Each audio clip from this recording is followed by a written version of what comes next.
इंतखाबात जो हैं वो जल्द हो जाएं, लेकिन क्या इम्कानात हैं कि इस साल इंतखाबात हो जाएंगे? देखिए, होगा तो वही जो बड़ी सरकार चाहेंगी। और बड़ी सरकार का जब हम नाम लेते हैं तो उसमें दो चीज़ें आ जाती हैं, फ़ौज और अदलिया। पिछली भी जो हुकूमत तब्दील हुई उसमें भी इन दोनों इदारों का अच्छा खासा अमल दखल था। उसके अलावा तो इमरान खान साहब चाह रहे थे कि वो आइन को मफलूज कर दें और मुस्तकिल इक़्तिदार में रहें। तो मुझे ये लग रहा है कि अभी हमारे जो इदारे हैं जिनका मैंने अभी नाम लिया वो आइन के साथ खड़े हैं, और पहले भी उन्होंने आइन का साथ दिया। अभी जो हुकूमत तब्दील हुई उसमें कोई गैर आइनी और गैर कानूनी काम का किसी इदारे ने सपोर्ट नहीं की।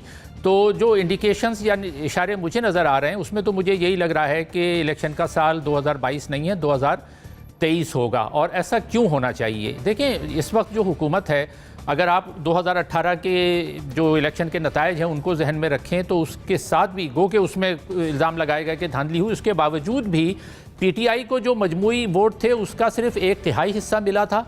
2/3 वोट जो थे वो अपोजिशन की जमातों को मिले, यानी जो नॉन पीटीआई पार्टीज़ थी जिसमें नून लीग, पीपल्स पार्टी, JUI हो गई, ANP हो गई, मुख्तलिफ दूसरी जमातें। तो वैसे ही जो पीटीआई थी वो 1/3 वोटर्स की नुमाइंदगी करती थी, और इस वक्त जो जमातें हैं वो मजमूई तौर पर 2018 के इलेक्शन के नताइज के मुताबिक 2/3 वोटों की हामिल हैं।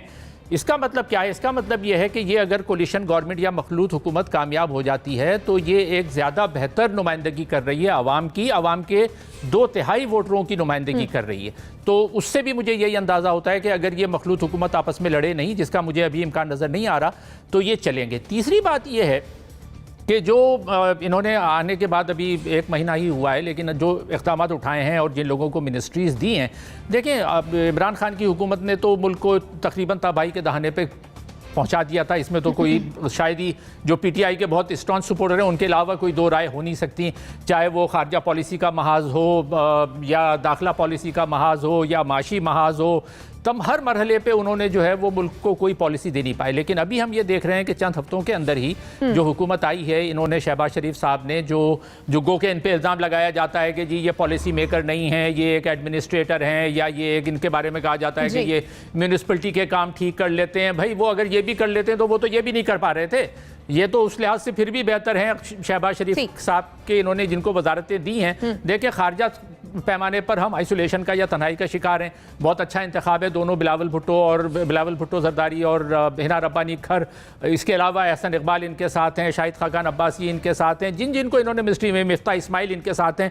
ये सारे वो लोग हैं जिनके पाए का कोई एक भी आदमी हमें पीटीआई में नज़र नहीं आता।